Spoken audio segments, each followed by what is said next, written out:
better than expected. And I know that that sounds terrible, but he has not had great transitions. 5th to 6th was not good.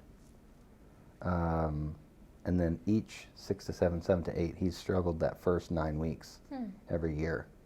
And I don't know. I mean, I know he was early on, like he was one of the earliest maturers body-wise. So I don't know if his brain has clicked something on over the summer or not. I know that our conversations are getting more mature, obviously, but he seems to be handling his coursework well. He's handling the sports stuff well, because it's a lot of before and after school. And he wasn't used to that much. You know, junior high basketball is very low maintenance. You practice during period, you have 1 game a week, whatever. Right. They're doing before and after school, and they're not even in season. Yeah. But what's crazy is he has a sports management class, which is a blow-off class, that he has a 0 in. So that's his lowest grade. He has all A's. Does it get any lower? 0. How do you get a 0? He has a 0 on one assignment. That's what I meant. So he has all A's, and then that one's like a 78. And I'm like, can you at least turn the thing in for a 50 or something? Right. Because it's so early in the year that even 1 0 brings it down. Yeah. So I was like, this is supposed to be a blow-off class. You know, you're making A's in algebra and like all these things. So, quick story. You may need to say what I had to say to Nolan. I said, Nolan, you're doing good in all your classes, but you're not doing it. It was an elective class. And I was like, why are you not doing the homework and turning that in? He was like, well, I'm focusing on all the main classes more. I said, yeah, but this one counts too. He's like, no, it's an elective. It's like, oh, it goes into your GPA. That doesn't mean elective participation. Yeah. Yeah. Yeah. It doesn't mean electively graded. Like you still have to do it. We had to have that conversation. Yeah. But it still counts. Yeah. So other than that one, and it's one assignment in one class, so I'm not going to be critical. I think he's done very well. Probably his best transition ever. Has been to 9th grade. And then Jenna, first year was rough. Of freshman year? Or at A&M. Or college? Yeah, of college. Okay. Yeah, Jenna, first year at A&M last year was rough. This year, and she's got hard classes. She's taken organic chemistry and calculus at the same time, which I told her, you must just want to be miserable for the next 4 months. But she is carrying good grades right now. She's being more active in the school, which is why you send a kid to a university, is to get the experience. And last year I just felt like she stayed in her apartment the whole time, but she's going to all the football games. She's on campus a lot more, so I feel like she's getting more acclimated and integrated into having kind of the feel of the university. So, you know, that was a big concern for us going out of that first year. So I told Amy last night, I was like, so they both kind of have it figured out right now? I was like, I can't remember the last time they both kind of had it figured out at the same time. Don't question it. Yeah. Just go with so I'm just like, yeah, maybe we did teach them something after all. You know what I mean? You're getting it. Because, man, it's always, if not one, the other, you know, which someday they won't need us at all. Don't say that. I know, but you know what I mean. Don't you say that. They won't need us in this capacity, you know, and we'll miss it. We'll miss the chaos. But it's also pretty cool watching them figure it out. Yeah. In a sad way. Don't cry. I know, I'm like, shush.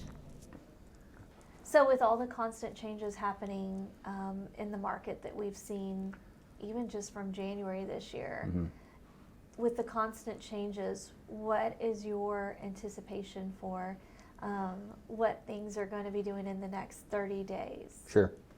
Well, I will say that I've seen a lot of markets, but no one has seen this one. So from January to, let's just say yesterday, we've shed almost 1,600 basis points on interest rates. which is unheard of. We haven't even finished quarter 3. 1,600 basis points. So rates are basically double what they were January 6th. Yeah. Okay? Yeah. The positive news, if there is some... yes, please. Yeah, there is positive news. Positive news is on our side, the mortgage side of things is built with a lot of tools, right? So as markets change, we have tools that we can use to get people accustomed and acquainted to what the new reality is. Right. So, you know, we have permanent buy downs where you can use money to buy your rate down permanently. We're advising against that right now. I'll get to why in a moment.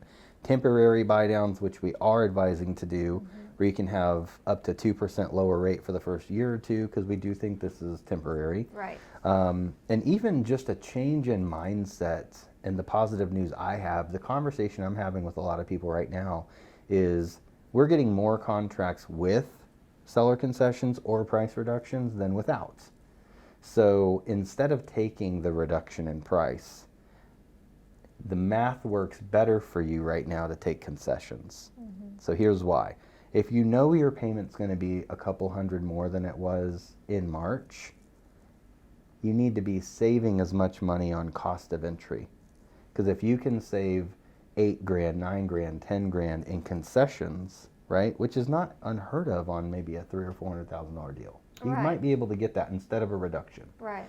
If you can save $10,000, but your payment's $200 higher, that takes 50 months to break even.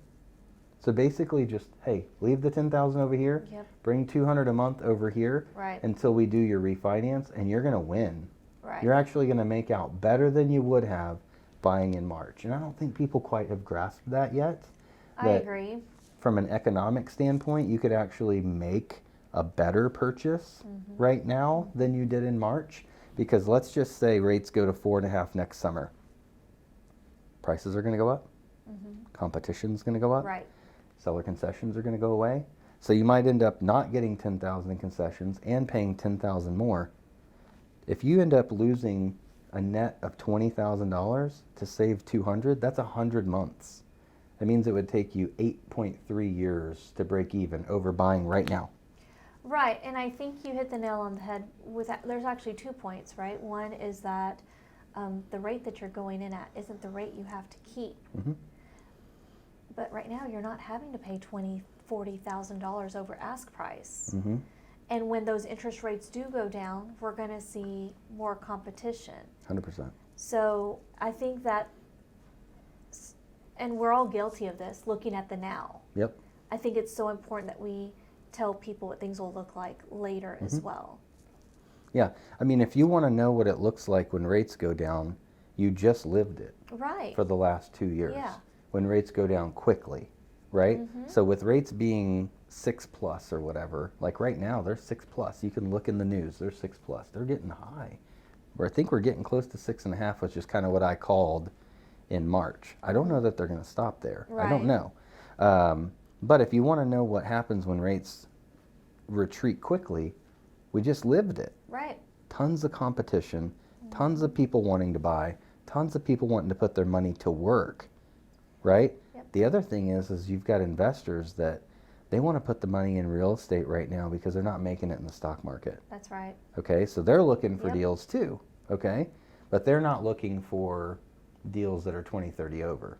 Right. They're looking for deals that they can buy and create inventory. So with them creating inventory, plus people still listing their homes for sale, I think that we've talked about this before, the high-end second home market, I think that's a soft point that you could get some potential deals at. So focusing on how much can I save getting into the home right now versus how much higher is my payment, it's just a mindset shift. It is, and I think that that really needs to come from the lenders and the agents, both. You know, the interest rate might be higher, but I don't know anyone that kept the same interest rate and paid off their loan on a 15 or 30-year mortgage. It just doesn't happen. So the lower sales price is the advantage right now, and the interest rate can be adjusted later. 100%. The other thing that I'll add is, let's say you do save 10 grand on your closing costs right now, right? And you're paying $200 more a month. So that's going to take 50 months to break even. Right. Two things are likely. One, you won't be in that loan Right. 50 months from now. Right. And 2, you may not be in that house 50 months from now. That's right. Because if rates go to 4.5 and now you have this equity because home prices went up, you might sell and upgrade again.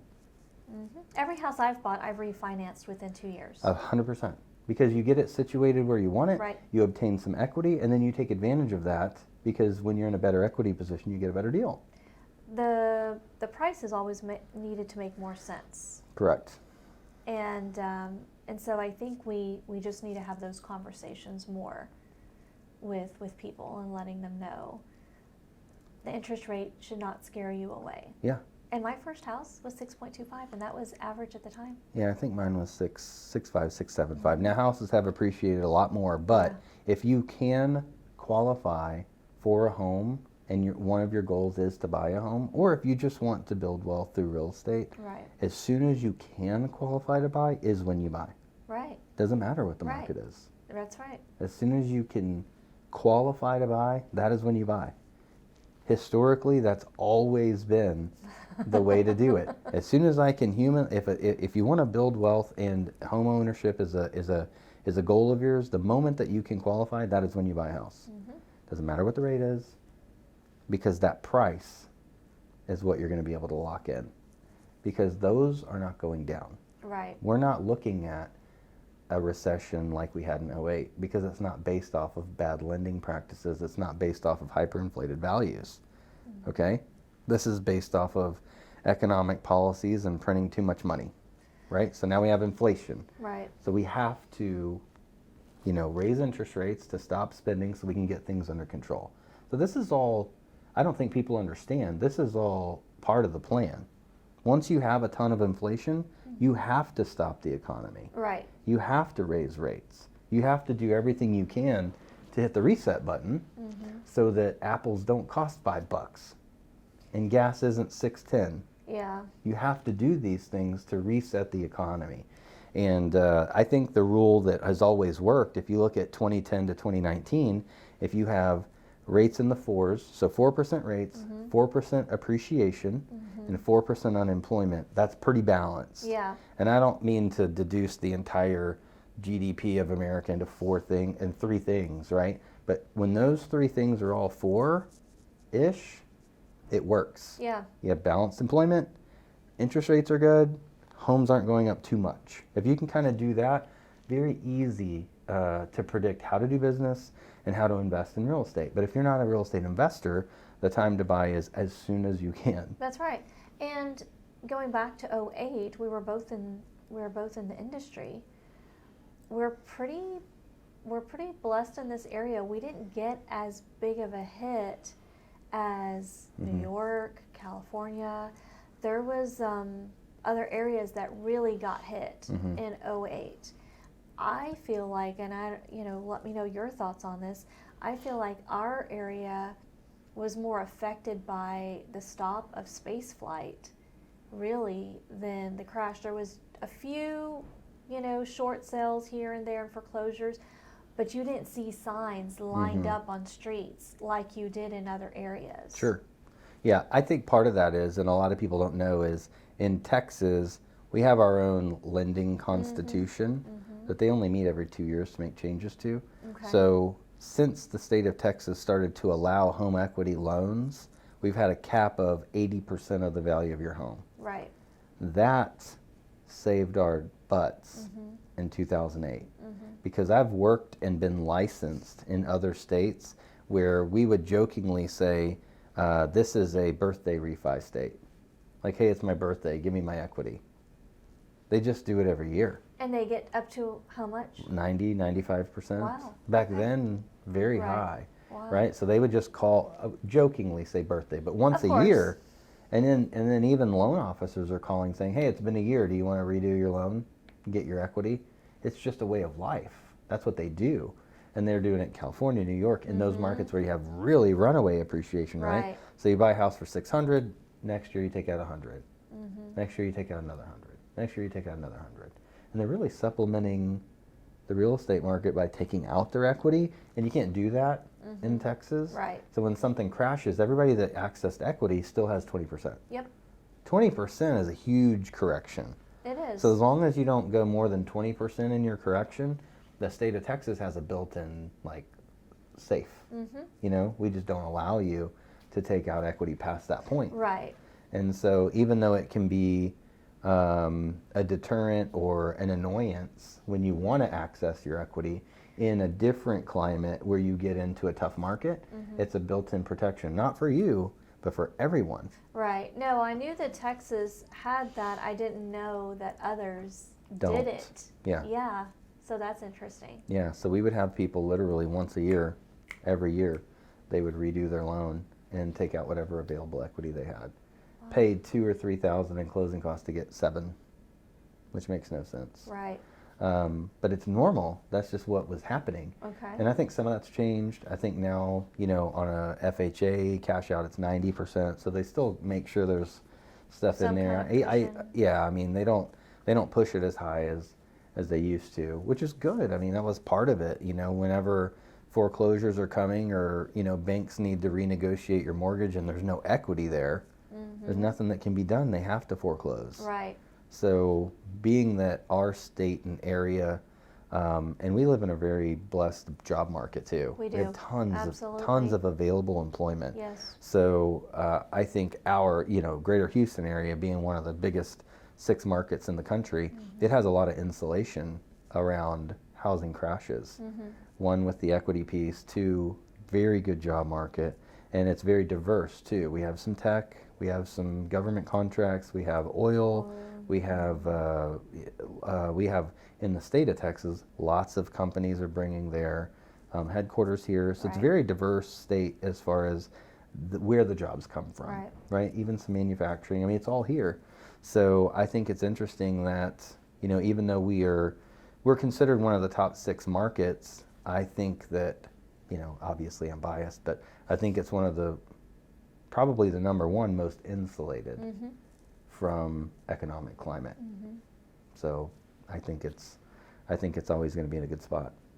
Yeah, I agree. And one of the things that you touched on is, you know, when all the foreclosures are coming up, I think that's one of the reasons why we didn't see that happening in 2008.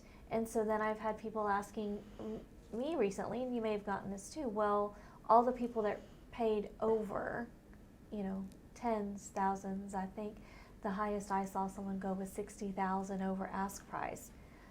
Well, if our market crashes, that's the word that we're hearing the most right now, right? Crash. I would love to eliminate that word. There's adjustments. A crash, you know, it comes to a halt, I feel like. And so with the adjustment of the market, are all those people going to be upside down and trapped in their houses now? Here's why they're not. And I think this is a piece that people don't understand. So if they obtained a mortgage, if they paid cash, what does it matter? Right. They're not trapped because they have all of the available equity still there. But if you attain a mortgage, let's say you're buying a house for $500 and you decide I'm going to bid $550. If you obtain a mortgage, we still require a down payment. So not only did you have to pay the overage, but you had to pay the down payment too, which builds equity, right? And in the state of Texas, until that equity reaches 80% of the original appraised value or the new value, you can't access it.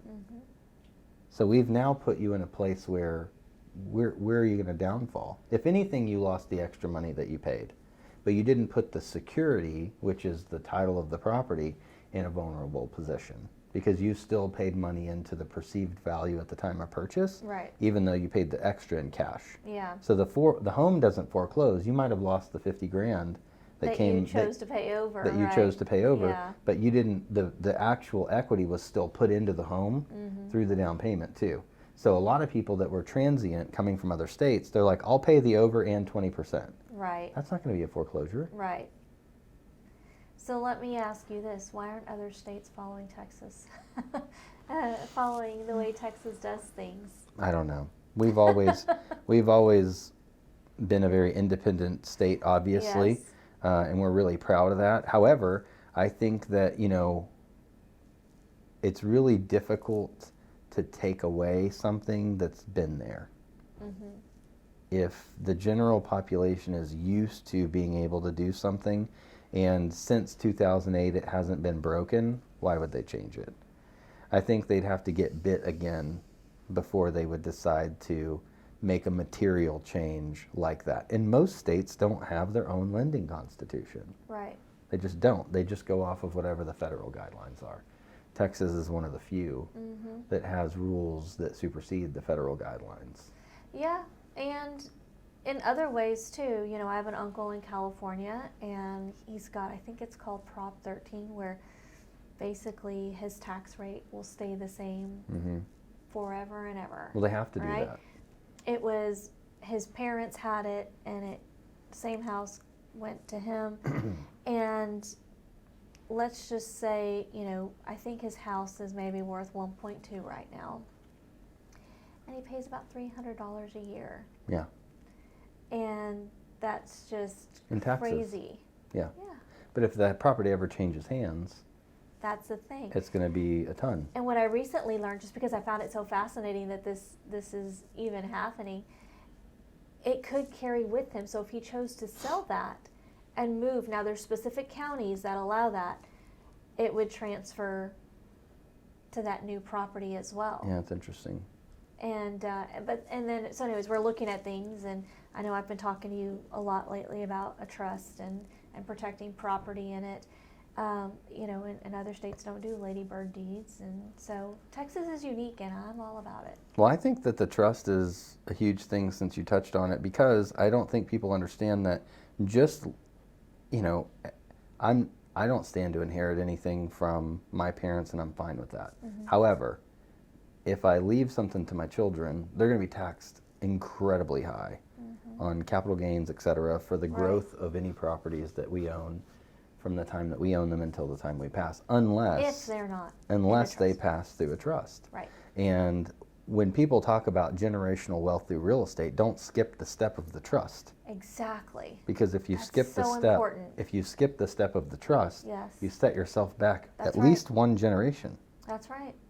because you're going to have a tax burden that could be potentially tens of thousands, maybe $100,000, and that sets you back maybe an entire generation. If you've accumulated wealth to a certain point, and then in one day you have to take 10% of it away, it takes years to get that back through general appreciation.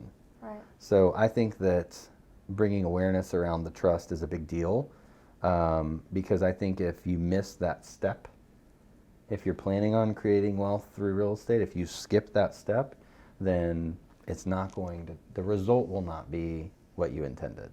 Yeah. That's something that I've been very intentional with, reaching out to all of my clients and talking to them about the importance of it. Whether they only have one house or they have multiple homes, you know, because I want to know what some of their goals are. Maybe they only have one house right now, but they intend to build on that.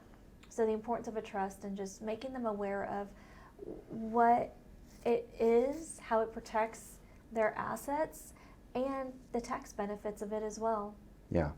So one of my goals, and you know, the more I speak it, the more it's real, so I have to do it. So I'm going to continue to talk about it, and I'll use a trust for it. Is I want to build a build for rent duplex community of 35 duplexes, so 70 doors. Okay. Build the whole thing, and there's two reasons I want to do this. One, to build wealth through real estate and pass it to my children, and two, one of the things that people don't understand is you do not pay taxes on debt, right? Right. So I'm going to use this as a debt service for income. So every time I pay it down a certain amount, I can take that amount back out. I pay it down through the rent, right? But if I take that amount back out, whatever I take out is non-taxable, because Right. it's debt, it's not income, right? So if I can pass that through the trust also, they will continue to be able to access that equity and cash that out, and there's no taxes paid on that debt. Right. So if it's a $5, $6, $8 million project, every time you pay it down $2 million, you take out $2 million. There's no there's no taxes paid on that. Right. And I think that very few people understand how to execute that, but that is why that's a very high priority for me to complete that project, so that it gives us a couple of different vehicles. You know, there's a lot of depreciation available, and there's lots of tax implications for it, but rolling that into a trust and then using it as a debt service to create income is something that I think people don't understand. Right. And that the amounts adjust as well depending on who's in office and what they decide. You know, I think the highest it's tried to get up to is 11. And I think right now it's either 5 or 7. And I know that it's proposed that it might go down to 2 million. So anything over 2 million, and that's a big jump from 5 to 2. So just something else that people need to think about as well. Yeah, but you know, creating protected assets is something that you might not think you need to think about, but anyone that owns a property needs to think about it. Absolutely. One of the best things that was explained to me by the attorney, I think she summed it up and said, it's the last gift you give your family. And that's so true. It is very necessary, and it's uncomfortable. Let's be honest, it is uncomfortable to talk about it, right? Because you gotta have what tough, is it? You got to answer tough questions. And you got to answer tough questions, and it's uncomfortable because it's thinking about you not being present, you not existing. That's not cool. That's not fun to talk about, but it's necessary. So. Yeah, and you have to cover every scenario.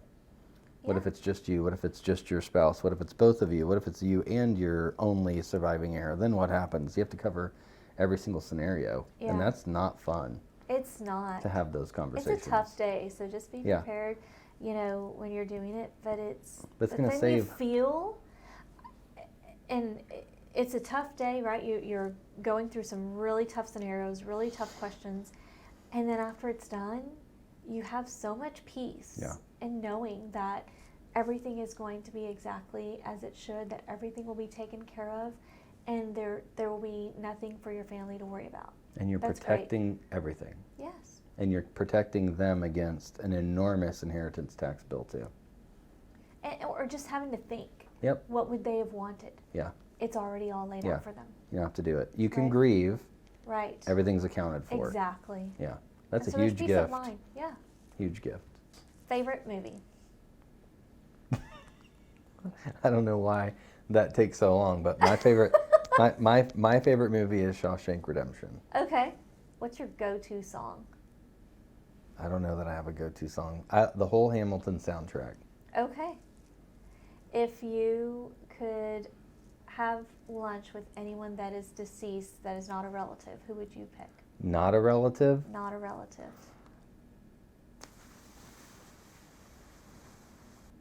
Abraham Lincoln. Okay. I think that would be an interesting conversation. And I'm curious if this one's going to take longer to answer. You can have any car for a month. What car are you driving? 1956 Jaguar XK150. Okay. Yeah. I know you love cars, so I thought maybe that one would take you a little bit longer. One thing that you want to make sure that you do in the next 5 years? I'm really focused on legacy right now, just in general. So my next 5 years is focused on taking my entire body of work over the last 20 years and just giving it away as much as I can to as many people as I can, so that I don't look back at everything that I did and be like, well, that was a waste. You know, it's just a shift for me. So in the next 5 years, that's my thing that I absolutely am spending all my time doing. Now, if you asked me a different way, like what's somewhere that you want to go in the next 5 years, like I gotta go to like Bora Bora or the Maldives or something, like one of those super Fiji, one of those super remote places. It's on the list. I gotta do it. And then I think I'd like to go to Scotland too. Okay. That's where my dad's side of the family's from. Okay. So I think it'd be cool. It's such an old part of the world. Yeah. You know? Favorite book? Probably The Essence of John Wooden. Okay. I can read that one, and that's a business book, but I can read that one probably anytime and get a new outlook, because it just depends on what lens am I coming to the book in. But there's just so many good, you know, he was a coach, but coaches are leaders. Yep. And He just had a very humble upbringing. I identify with it a lot, and I always draw something new out of it. If I'm in a like super funk as a leader, I can pick that book up. It's always in my bookshelf in my office. Okay. I can pick it up, and within 20 pages, I've got something. Interesting. So, Okay. it's not a very long book, but it's just his story and a lot of his quick quotes, and just a super wise person. Okay. That would be a good one to have lunch with too. Okay. Who's your favorite athlete? Nolan Ryan. Okay. Growing up, he was the guy. And I just watched the Facing Nolan show, and it like reinstated that belief for me Yes. that he's my favorite athlete. Yeah. Now, there are athletes that I like for different reasons, but Right. you know, he grew up in Alvin, he was on the Astros, like intimidating, you know, when he got hit in the lip by Bo Jackson, he kept pitching. He's just a man's man, but at the end of the day, he played baseball to learn to be he wanted to be like a vet, right? He was ready to quit. He was like, baseball's whatever, it's a means to an end. And then now he spends all his time with animals. Like, he just always stayed true to himself. He stayed true to his wife. He stayed true to his family. I think that's an incredible role model. And I think that, you know, athletes are not built like him anymore. I agree. What was the most interesting thing for you in that documentary? That he never had a pitching coach until he was on the Angels. Yeah. Not one. No one ever taught him how to effectively pitch until he got traded to the Angels. Yeah. And that really struck a chord with me, because how many people in all walks of life have the talent and ability to do something and are never coached? Right. That's very true. And that's what I took from that moment.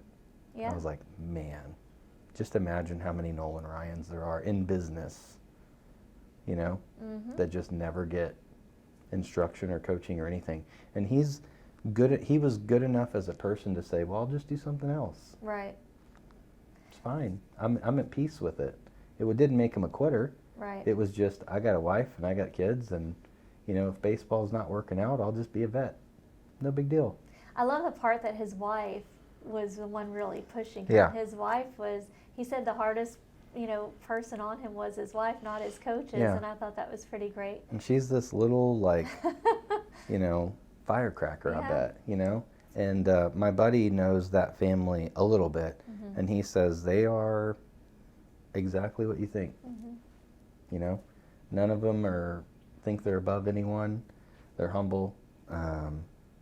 But he knew that he could intimidate people, and he used it to his advantage. And I loved watching him. Yeah, it was a really good documentary. One of the things that I thought was so interesting was, you know, they always say, that arm, how did he build that arm? And when they said he would wake up like 4:30 in the morning and throw newspapers every morning, I was like, oh my God, how simple is that? But that does build arm strength. Oh, his shoulder and as a was pitcher's probably mom, so... I'm going, yeah. You're like, how get a many paper route. houses did he deliver to? And he just built that, and he did it every day. So that was a big wow. Yeah. It was doing something consistently, Yep. right? Every day. Yeah. And So- I mean, his shoulder was probably so strong, you know, from such an early age. Yeah. You know, they don't, the year that he broke the single season strikeout record, he did it in the 11th inning of a game that he started. That would never happen today. Right. Right. That would never happen today. Now a pitcher wants to get 5 or 6 innings, so they have a qualified start, so that if their team ends up with more runs, they get the win. You know, they don't even push for complete games. You have pitchers that come out of no-hitters Yeah. because pitch count, you know, Yeah. which I understand, because I do believe that you can injure yourself by going too hard. I do. But I couldn't imagine coming out of a no-hitter in the 6th inning because I'd thrown 75 pitches. That's tough on a player. They want to go. They want to go, and I will say when the Astros played the Angels, we were at that game, and Shohei Ohtani, who my son thinks is so awesome. He's a generational athlete. He pitched, and then they put him in right field. I had never seen that before, and I thought that was pretty cool and different. You just don't see someone on the mound in MLB then go to right field. They say he can play first too. Yeah, I know my son just is a huge fan of his. So when he does get his new contract, you know, Mike Trout got $400 million. Mm-hmm. What do you pay a guy that could win a Cy Young and a batting title? $500 million? I mean, what do you pay someone like that? Yeah. And whatever it is, you're going to make it up. You're going to make the money back. Yeah, he's a one-off. And it's funny that you brought that up of him hitting too, because he is a very good hitter. In fact, we got to see him at the home run derby in Colorado. He got tired quicker, and so that was something we thought was kind of interesting. You know, he pitches, and pitchers do have to build their stamina, you know, their legs and their arms to be able to pitch continuously. But like on the second round, you could tell he was tired. Laboring, yeah. Unlike all the others, yeah. So he still did well. Yeah. I mean, he's a pitcher. He can crush the ball though. Yes. And the thing that people don't understand is having him on the team. You know, they've missed the playoffs 8 years in a row. Mm-hmm. But if they made the playoffs, you get an extra roster spot. Yeah. Just because he's on your team. Right. Because he's a starting pitcher and plays every day. Yeah.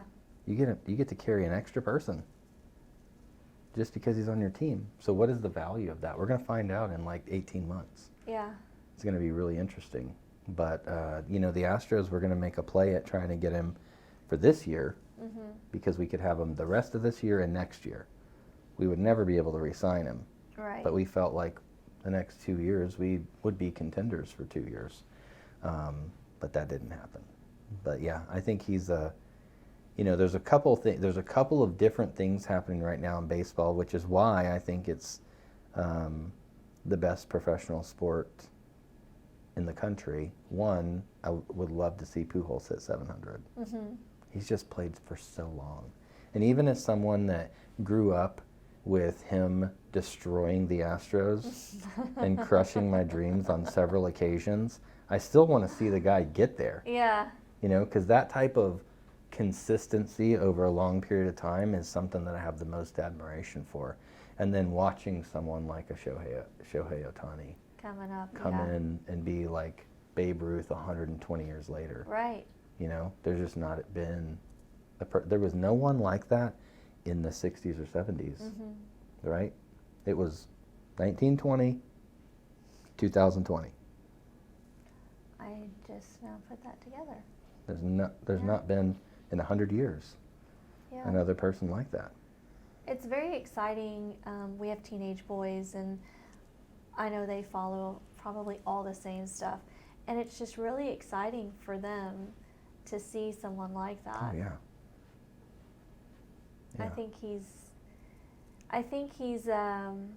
very unique, and it's very cool to follow him, and he's just getting started. And he seems very humble too. He does, yeah. Which is important for our kids to have role models that are that way, because I think humility is becoming less and less important in what's popular and in general society, and I hold it in high regard. So when I see people that are that way, I hope that my son would gravitate to a person like that. Yeah. So the thing that I was going to ask you, unless you want to give me more rapid fire. I'm good. Okay. So the thing I was going to ask you, and this is something that I would only be able to tell you, and we'll finish with this, is so we both have single sport-focused sons. Mm-hmm. Okay? When I was growing up, that was not a thing. Mm-hmm. Everyone played everything. It's become more and more normal, and it has become, in some ways, scrutinized. And my son only made the decision this year to go. Yours has always been primarily baseball, but I know in junior high he did play other things, which I think is incredibly important. But so I'm guessing 9th grade is when he made the decision, I'm only doing baseball. Is that right for Nolan? Not necessarily. He used to play football and baseball, and then he went to baseball and basketball. And in his freshman year, he was injured, so could not play anything. Mm-hmm. So his freshman year, he didn't get to play any sport. And he got to play a little bit in baseball towards the end, but he had passed the basketball season. I'm curious to know if he intends to do basketball. However, basketball is the one sport that overlaps a little. Exactly. Yeah. So I'm not sure that that's something he would do, but it is encouraged, highly encouraged, that they do more than one thing. He's not going to do track or cross country. So I'm curious to see what he will do if he chooses to do something else. I know one of his buddies that plays baseball took up doing kind of like CrossFit, like weightlifting, Okay. like he's doing weightlifting on a very serious level. Okay. For a pitcher, no, that's You not don't do something. that. No, Yeah. you're not going to do that. So I'm curious to see, but baseball is that's his jam, and I don't know that he will do something else. I do think he will stick with just baseball, because as a pitcher, and he also is an aggressive hitter, he is always working on something. He's Mm-hmm. working on building his legs to be a better pitcher. He plays first base, so he's working on drills for Flexibility, that. everything. He's doing hitting, so every day he's focusing on a different thing for the position he's going to be in, whether he's on the mound or at the plate, behind the plate, at bat or at first. I don't see him doing something else. And as you know, with your son, it's also hard to force them or push them to add something else when that is their passion. That is what they are working at, perfecting and just getting really good at. Mm-hmm. So a lot of people say you should make them do more than one thing. And for me, this is new because, football was my primary sport, and I could sense early on it wasn't going to be his, so I was prepared for the day to come that he would pick to not play football. Mm-hmm. But I still struggle with, and I tell him, like, if you're not going to play anything but basketball, I need you to run track. I need you to do something, because I just feel like when you do a different sport, it uses your muscles differently. It does. And it maybe is less chance of overwork or injury, and I really want him to have that. So I struggle with just saying we'll do one. I struggle with it a lot. Mm-hmm. And with us both having sons that are close in age that both focus primarily on one sport, mm-hmm. I was wondering what your opinion was on getting them to do something that makes their body work differently so that they don't get overworked. Because, there are days that he'll get there at 6:15 before school. He'll practice during the period. He has after-school workout. Then he comes home with 5 or 6 kids from his team. They play until we literally leave for AAU mm-hmm. practice. Mm-hmm. So he's played basketball from 6:15 to 9 that night. Mm-hmm. And I'm legitimately concerned for that amount of activity if it's over a prolonged period of time. Right. Well, you're absolutely right. It is important that they do something else, because they do need to work other muscles. And I think any doctor will tell you that as well. And when you're seeing trainers and you're seeing coaches that specialize in something, and they're saying, well, you've got to keep this muscle going. You've got to keep doing these, certain workouts for this ability. It's tough.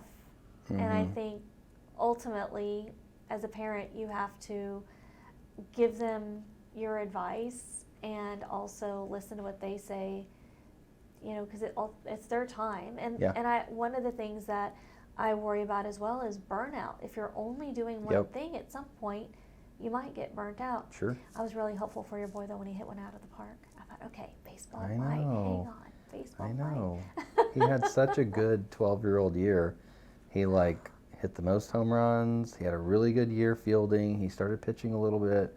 He threw the ball over 80 miles an hour at 12. Yeah. And then he was like, I'm done. Yeah. No thanks.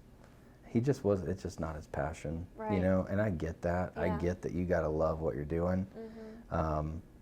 But I think that, you know, I do want him to do more than just one thing, because I do worry about the fatigue, you know, where, Yes. you know, my son, I don't think, he does not, he tells me he doesn't have aspirations to be a pro NBA basketball player. Mm-hmm. But I also don't want his journey to be cut short because he gets burnt out. You know, if he's meant to go play at a small school, or if he's meant to only play till 12th grade or whatever, I don't want any of that to get cut short. I don't want him to quit next year because he's fatigued or just done with it. You know what I mean? So it's difficult because, you know, you want to support him, but at the same time you want to make sure that you're kind of managing, like, is this too much? Is this too much? Because there's part of you that says, oh, well, they're building a good work ethic. Right. But then you're like, but this is also a lot of time. Because when I was a kid, nobody, and I pitched like maybe from 9 to 14 years old. When we were kids, no one said work on hip flexors, work on core strength. It was just, here's the 6 points that you need to make sure you hit in your wind up and delivery, right? Can you get your arm in the correct position? Are you staying on top of the ball so you don't injure your elbow? You know, little things like that. But there was no like, we're going to do exercises to get more flexibility, or to build core strength, or to have stronger shoulders. There was none of that. We didn't have exercises, and we didn't focus on how to increase spin rate. That didn't exist. Right. You know what I mean? It was just, can you throw the ball hard? Great. Let's focus on trying to be accurate. You know what I mean? Let's try to focus on consistency in like your foot hitting the same place and your body being in the same place and you being ready to field after you throw.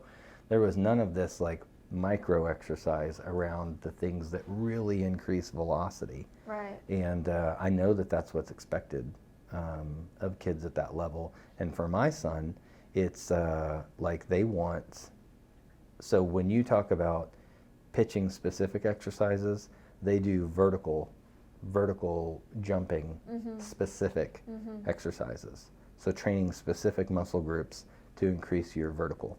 But they're doing it so much. Right. You know, I worry about overwork. Right.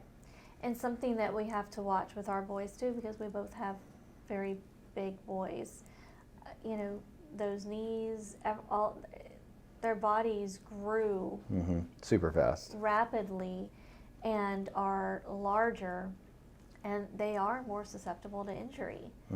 And so it's something that I'm constantly worrying about with my son already having gone through, you know, an injury. It's a reflection. What could we have done differently? What are we going to learn from this? How are we going to try to prevent this from happening again? And ultimately, though, I think the biggest thing is hearing what they think. Because sometimes I'll be like, no, you should do this or that, and then he'll tell me, well, I want to do this because, and he goes in, I'm like, that makes great sense. Yeah, okay. But it's from his perspective. Right, you know, like, okay, so I you're get hearing it from a different angle. Yeah, and here's, you know, why you may want to consider this instead, and going through that, and it's just this parenting thing, I tell you, especially with athletes, it's fun, It's an and extra layer. It is tough. Well, and going back to what you said, when you played, there was a season of baseball, and that was it. Yeah. Now there's travel. Well, same thing with basketball. There's select, and you're traveling, so you're not just playing the one season in school. You're playing all year. Yeah. I'm trying to, you know, anyone that has played any sport at any level of decent competition, the one thing I'm trying to help my son understand is one day the game will be over. Right. Okay? It will end. And I'm just trying to keep you from having it end before it should. That's it. Yeah. That's all I'm trying to do. Yeah. Because there's a lot of, you don't ever know when that day is going to be.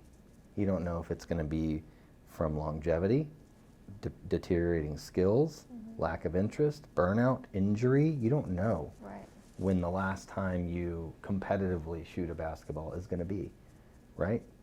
You'll know it later, and I'm just trying to make sure that when you get to that point, we've done as good of a job as we can before then. Yeah. Protecting you, supporting you, helping you make good decisions, because when that day comes, it's done. Yeah. You know, and it's not, you don't restart. Yeah. It's the beginning of another journey. And, you know, he has the athletic ability to have that go longer than some other people. He's naturally gifted athletically. And if he puts in the work in a smart way, he can have that journey go longer. And that's all I'm trying to give him. Right. That's all I'm trying to give him. I'm trying to make sure that the end of your playing time, because it is a game, doesn't end too soon, but that you also don't make bad decisions between here and there that could affect your body or injury or anything like that. So it's tough, you know. I wish he still played football, and I say that because I liked football, but then I go watch the games and I'm like, yeah, this is probably not for him. He's aggressive, but not in this way. You know what I mean? He looks like he's in his element playing basketball. Football, he definitely looks like is not his primary sport. Yeah. When he plays it, and you can tell. But he has the ability to be an incredible long jumper or high jumper. So I want him to still do track because it helps with even his vertical training. So I don't know. It's new territory for me, for him to only play one thing. Yeah. And it isn't the sport that I thought it would be. So that's like a concession for me. I'm trying to be like, okay. I do appreciate the air conditioning though. That is nice. Unlike football, unlike baseball, you're in the AC, so it's not too bad. And there's no weather delays. Yeah. Yeah, that is nice. Nolan, I think we'll try basketball again. And I felt like there was more injuries in basketball than there was in football. Well, people don't understand that basketball is a contact sport. Yeah, it absolutely is. Especially the girls' basketball. We would stay and watch the girls play, and the girls are, yeah. Yeah, I mean, basketball is a contact sport. You use your body for leverage almost the entire game. So you do get banged up. There's no pads. You know, when they hit heads, they're hitting skull to skull. Yep. You know, and it's always on accident, obviously, but when it does happen, it's very painful. He's had some pretty rough falls. You know, we've seen some. We were at a tournament not too long ago where the gym did not have a lot of space between the end line and the wall, and a kid broke his arm right here. This, like he was running, and then put his arm out, and it just snapped it. You know, so things happen. Yeah. But I'm trying to just enjoy it and be supportive, because I do know that just like it did with me, and my mom told me the same thing, she continues to tell me the same thing. She's like, it's going to end, and you're going to wish it still happened. Yeah. So just doesn't matter. As long as he's still active, just support whatever that decision is. Yeah. Because then you still have something to show up for. The hardest part is when you don't. So, you know, I don't look forward to that day at all. Because for my daughter, when she decided she was done with competitive cheer, she picked up FFA, which was okay, and we did our best to kind of rally around that so that we could support the thing that she was doing. But it was unfamiliar for us. You know, we hadn't done it forever. It was different, and then COVID hit, so we didn't get to do a lot of the things that we thought we would. And you know, she really had a really tough last 2 years of high school. You know, my son's experience is going to be more similar to what ours was. You get to go all 4 years, you're in person. Yeah. And, you know, he's getting to experience all the things. I think they have homecoming coming up. So, you know, just watching him, I'm trying to slow it down. You know, when I'm not. When you find that recipe, let me know.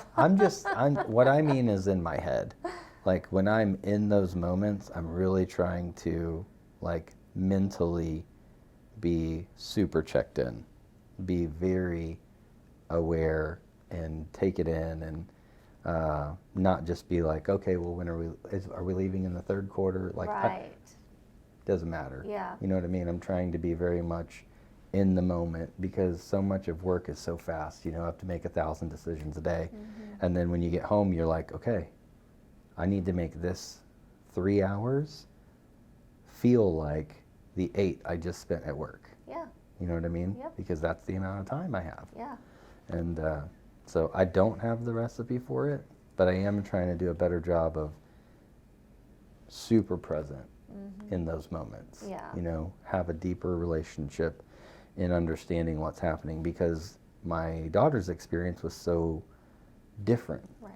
You know, I don't feel like I probably did as good of a job. So I would like to do better this time. And I might finally see her. She's coming home, I think, this weekend for the first time since this semester started. I'm very proud of her. She's doing a very good job managing everything. Those are 2 very hard classes, organic chemistry and calculus, and she seems to be handling it. So that's awesome. It's kind of like you watch them grow up like 5 times, you know, and I feel like I'm on the last lap with her, and I'm like, ooh, I'm very proud of you, but still need me, please. Yes. Kind of. Yes. But not too much because I want you to know that you can do it. Yeah, right. I'm still adjusting to driving, Yeah. so that's tough. That's the tough one. Yeah. Every little bit of freedom they get, and they want it. You know what I mean? Even if it hurts our feelings, they want it because it's like, that's the next thing, you know? Right. I can go see my friends, and I can take myself to school, and I don't have to do pickup line anymore or any of that stuff, even though we probably are like, you gripe about pickup line until you're not in it anymore. Yeah. You Nolan know? said he wanted fast food the other day. I was like, can I ride with you? Can I take a ride with you? Yeah. Although he had a friend over, and his friend's parents gave permission for him to ride in the car with Nolan. And I said, all right, y'all go get dinner, because we weren't going to be home. I said, y'all go get dinner. And I'm like, hey, what'd y'all get? He's like, oh, McDonald's. I was like, oh, so y'all just went to McDonald's? Did y'all go get ice cream afterwards? He's like, no, we DoorDash. I was like, You DoorDash McDonald's? yes. Okay. It's like, you've got a car And it's like 2 miles. full of gas. It's like 2 miles from the house. Yeah. Okay. Okay. Change them up a little bit. Sure. Okay. Favorite book? Relentless. Okay. Is that hard to answer because you read a lot of books? That's the book I shared the most. Okay. So when I find, that's the book I've given to more people. Okay. So you're like, this is the one. Mm-hmm. Okay. Favorite movie? The serious part, I'm like, there goes the serious one, and then there goes the fun one. Mm-hmm. I'd say The Green Mile. It's a great book and movie. I read the book too. Favorite guilty pleasure movie? Like, you wouldn't think I like this movie, but I really like this movie. I love Varsity Blues. Okay. That's a good one. It came out when I was in high school, I Yeah. think. And Texas football. that's right. This is really how it is, kind of. Yeah. That's what I said, kind of. Yeah. Maybe in Midland, Texas, it is that way. Okay. Favorite hype-up song? Lose Yourself by Eminem. Okay. I could see that. Favorite place you haven't but want to vacation? My dream vacation that my husband has heard me say probably since we've been together is Bora Bora. Nice. I've looked into it. He's looked into it. It's going to happen. I feel like it's probably going to happen like when my son graduates. Okay. So my wife is not a great flyer. I think I've told you this before. Mm-hmm. So I think the only way I'm going to get her to any of those places is we're going to have to do 2 weeks. Mm-hmm. And we're going to have to do shorter flights all the way there and like It's spend a long, day yeah. places. Yeah. So like a day in England, a day in Turkey, a day in Singapore. Like however you get there, we're going to have to do it that way. And Which it's could be a long flight. cool thing, but it's going to be different. We're not going to be able to just do 24 hours at one time, Yeah. which, you know, whatever gets us there. But I want like the on the water bungalow. Yeah. Like, we're doing it. We're going. We're doing it. Of course. Yeah. Yeah. I want to be in the couples retreat place. Yes, exactly. That's exactly right. Yeah. Okay. Who in all of history would you want to take on a girls' trip? Like, I want to go spend time, have fun, and get to know this person. That is deceased? Yes, that is deceased in history. Okay. Non-relative. I will put that disclaimer in there. You and your tribe and... Well, when you're saying like fun girls trip, I'm thinking like, who am I going to want to dance with and have champagne with? And so then it's like Marilyn Monroe. Okay, yeah. I'm sure there's questions you want to ask her. Oh, yeah. There's questions I want to know, for sure. Yeah, that's a good one. Okay.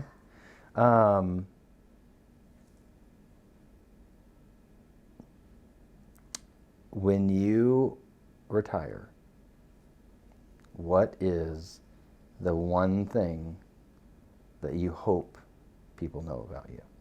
Oh, that's a really good one. Because retiring in the real estate world is a rare word, right? Mm-hmm. It's normally you go till you go.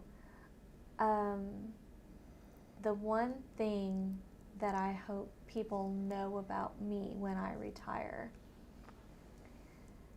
I hope that they know I was passionate about never looking at it as a job. Mm-hmm. Passionate about being, helping people with their investment, making it the best experience for them. I also make sure that I don't just, help people through a transaction. I build a relationship with all of my clients and try to be a resource for them in all different things, and not even real estate related.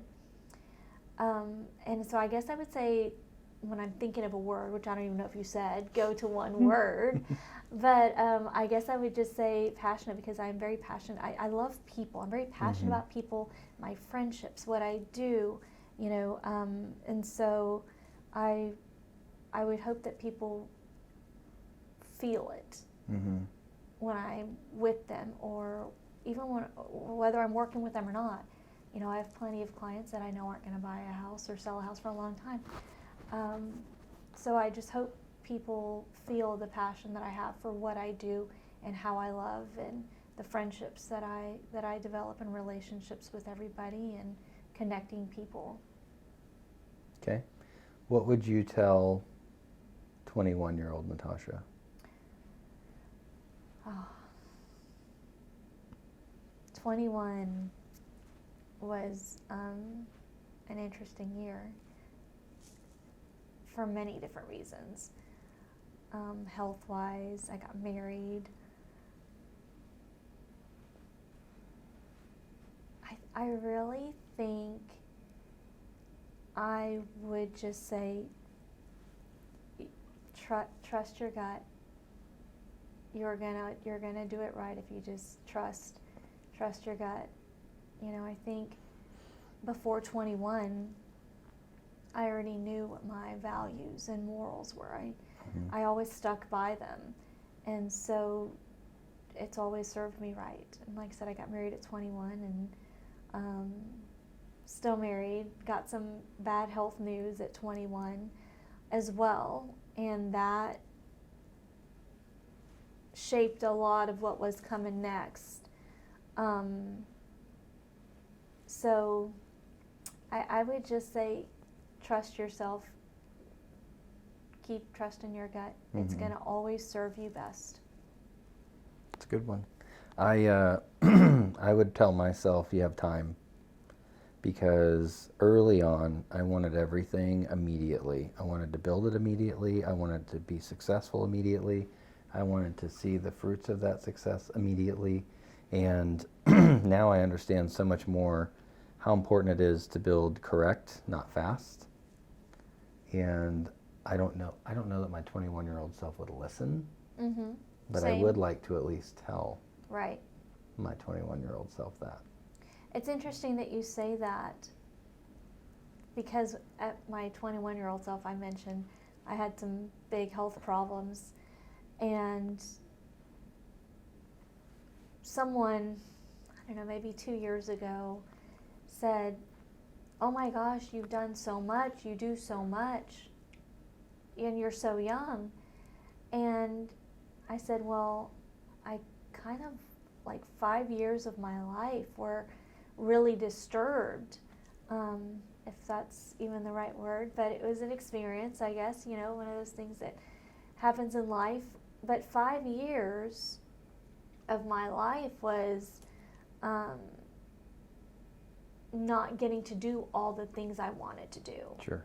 I was having to do some things that I was able to do with limits, right? Sure. Due to health reasons. So in and out of the hospital, you know, blood transfusions and surgeries. And so when they said, why are you so rushed to do things? Why do you want to keep doing? Like, don't you get tired? When do you rest? I was hearing these things. And so it's interesting to hear someone's perception of, you're doing a lot. And for me it was, but I feel like I lost 5 years of being able to really do. You know, back to the college experiences. I didn't get to do that because of, you know, God had other plans. So you having that saying to yourself is interesting. And when people say that to me, I'm like, am I really